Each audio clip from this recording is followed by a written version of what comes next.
Hello, good people. Thanks for joining me again. And to my Korean friends, as usual, 안녕하세요. Thank you so much for joining me again. And if you're new to my channel, my name is Anne. And on my channel, I review foreign shows. So if that's something you're getting into or love watching, welcome. You are in the right place. Like I always say, we have conquered the subtitle, right? And what do I mean? I mean, we can read and watch at the same time.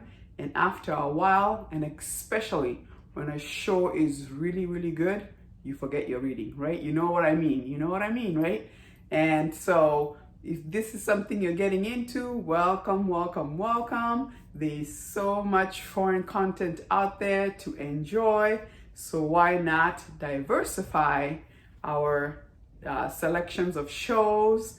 And the fun thing about watching foreign show is you'll be learning culture, food, language. Like you notice, I said 안녕하세요. I learned how to say hello in Korean by watching Korean shows, right? So we travel around the world, sitting from our couches and just enjoying ourselves. And today, once again, we're stopping in South Korea. South Korea is one of our favorites. They do an excellent job, and they do not disappoint. And I want to thank a few of my viewers who've recommended that I watch Stranger. They were like, Anne, you have to watch Stranger. And Stranger actually has 2 seasons. So I never watched the first season, but I did watch the second season, which is like, wow, oh my God. All I can say is if you like law and order shows, anything that has to do with lawyers, prosecutors, and police, and that world, the world of justice and fair and corruption, this is your show. I mean, it's so interesting. And what made it interesting, obviously, is told from a Korean perspective. And I'm assuming is also based on really maybe what's going on in Korea with their law and order and justice. I mean, I think every country has their own issues when it comes to police, and the justice system.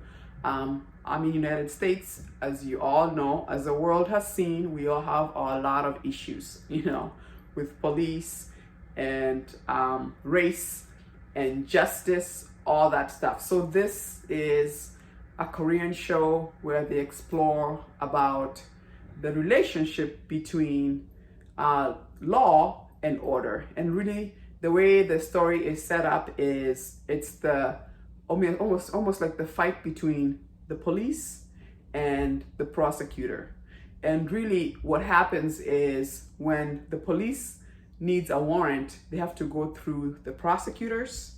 And what has happened is the prosecutor starts to feel like they're above the police. So sometimes when the police is trying to get a warrant for an arrest for anything, if the prosecution feels like, well, I don't know about that, they may not issue the warrant. So then the police is crippled. The prosecutors use that against them, like to make them look like, look, we're the prosecutors. We're almost like we're better than you.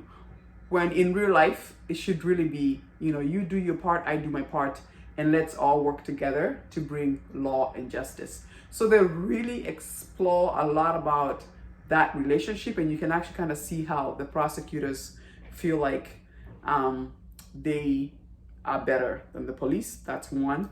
Second of all, the other thing they also introduce is corruption and how politicians, companies, rich people can buy prosecutors, can buy police, like chief of police, where they manipulate justice. They can make a case disappear because that high person has paid you money or is giving you doing you a favor. So that's why justice is not served. And that can be very frustrating, especially if you're trying to follow the law. And that was the case with this show for Stranger 2, and that's season 2. So let's go ahead and meet the actors of season 2 Stranger. And this is actually currently airing on Netflix. Both season 1 and season 2 are both airing on Netflix, which, by the way, after I finished watching season 2, I was like, I have to watch season 1. I mean, it was so interesting. I'm like, I bet you season 1 was so good as well. So let's watch both of them. I bet if you watch season 1 and then season 2, I bet you it would make more sense. But even if you were just watching season 2 by itself, it still made sense just because it was a different story that they were going after. So it's in season 2, the story actually, the season actually opens where we see where there's these 3 boys, and this boy has called 911 because they're by the ocean and his 2 friends have drowned. And then what we see is it's kind of foggy. So it's like, oh, they must have gone in and it went too far and drowned. But then what happens is, as they investigate what happened, was how come there was no, like, the public being warned, don't go by the ocean when it's foggy, it can be dangerous. But then as they investigate, they found a couple who had taken a picture by the beach, and there was a sign and a tape that says, please do not go to the beach, it's dangerous right now. So then that obviously created questions as to why this boy would lie, that there was no signs, and that's why his friends and him went to the beach, and then as a result, his friends drowned. But you have to keep watching to find out why the boy is lying. That was very interesting. By the way, I don't do spoilers here because if I spoil it for you, what's the use of watching, right?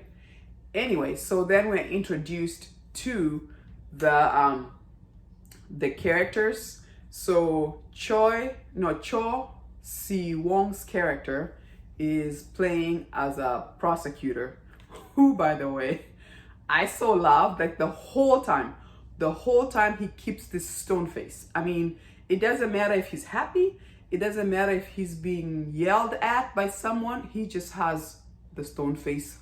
I mean, he could give a class on stone face.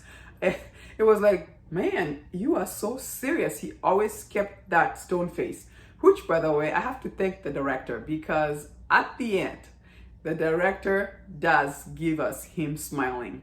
And you have to watch. It's almost like the last 3 seconds before the show is over, he does smile and he's very happy. So you have to wait to the end to see him smiling. But the whole time, he is just like, no, smiling. Just very, very serious. A very good prosecutor. He is the kind of guy who goes by the book. And it doesn't matter if it's his superior or anybody under him. He just wants to follow the rule. And then we also meet Bae Donna, and then she is from the police side, and she's also the same way. She wants to do the right thing as a representative of the police. And then what makes it really special is that Bae Donna's character and Cho Si-woo know each other. And I believe if you watch season 1, you'll probably explain why they know each other. So both of them are like, believe in justice by the book, okay? And it helps that they're friends. And as the show progresses, you see why that friendship is so important. I was hoping at one point, and maybe it's just me because I love K-dramas, I thought, oh, maybe they're gonna end up together. No, this is a serious show.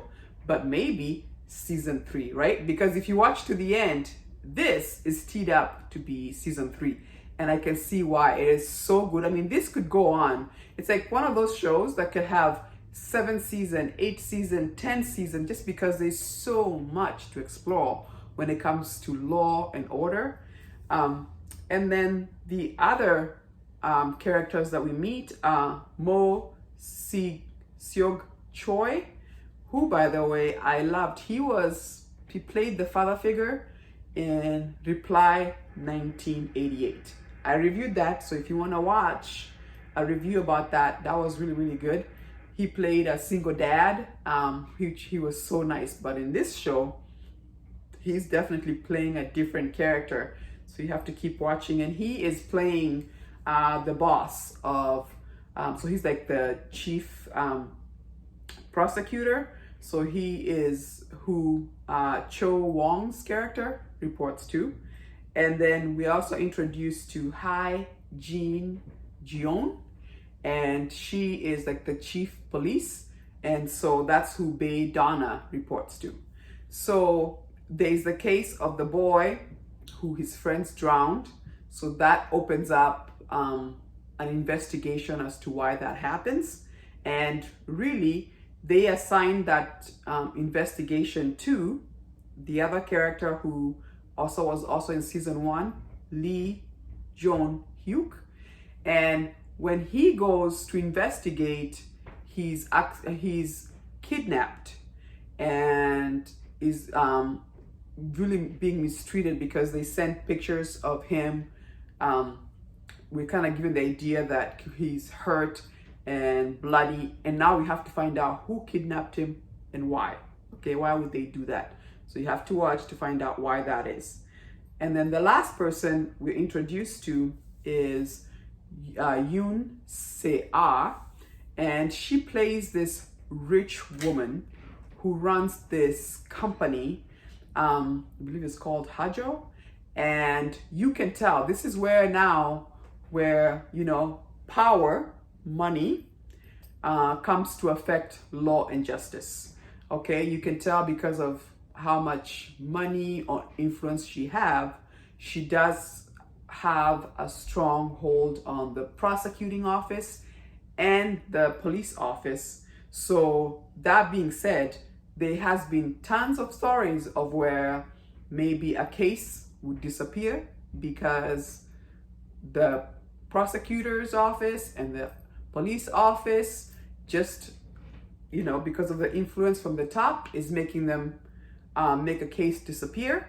And that really becomes the dilemma. And so really in the whole show, what happens is Cho Woo's character and Bae Donna are trying to find out, first of all, there's a couple of things going on. There's obviously, like I said, the boy whose friends disappeared. Then there's a case of one of their colleagues who's got kidnapped. And then we also have one of I believe it was a judge who ended up dying, and they're trying to investigate why he died. And there's also some weird idea of his body was moved, or did he actually die in the car? You have to find out. But as the story goes on and everything comes together, it becomes very challenging because Cho Woo and Bae Donna start to see how power works, and how the reason why is because somehow their superiors are also involved with this investigation. So it becomes very, very hard in a way. Also having to ask hard questions to your superior. How are you connected with this? And you have to keep watching, because I was just like, wow. The dilemma becomes you are trying to do the right thing. However, the system is working against you, one. Secondly, it could be your boss who's also making it hard because they're also connected in other places, and you're just like, what is going on? And how do you confront your superiors about things that you're seeing that they're involved in? You have to watch about that.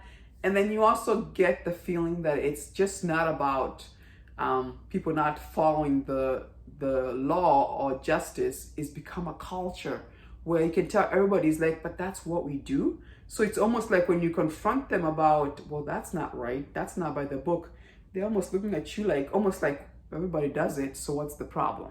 What's your problem, right?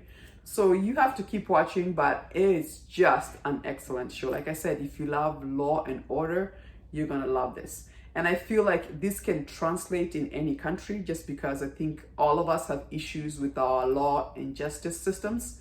And in Korea, I've heard that if you read about their news, that obviously the prosecution and the justice and the police have had a war for a long time, where the prosecutor or prosecution would always frustrate the police force, And obviously, the prosecutors always felt like they were better than the police. Like I said, if they ask for a warrant to do an investigation, they can delay the warrant because they issue the warrants.